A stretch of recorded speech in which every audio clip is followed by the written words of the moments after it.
खाना घर में सैया सखी बेचता पुलवाना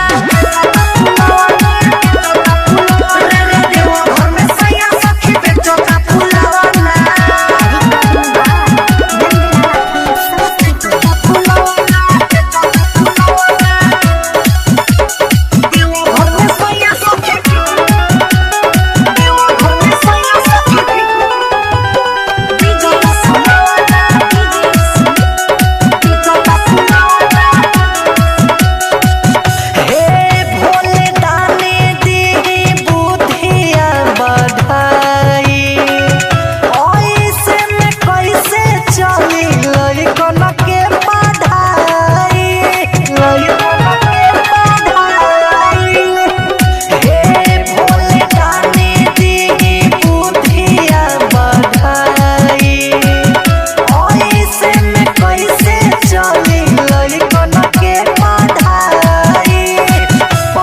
पवन निखिल बाबे अभी पावाना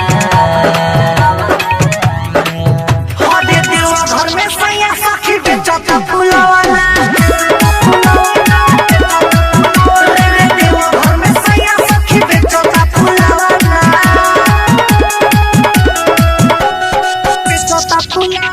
recording by Nandlala film Samastipur.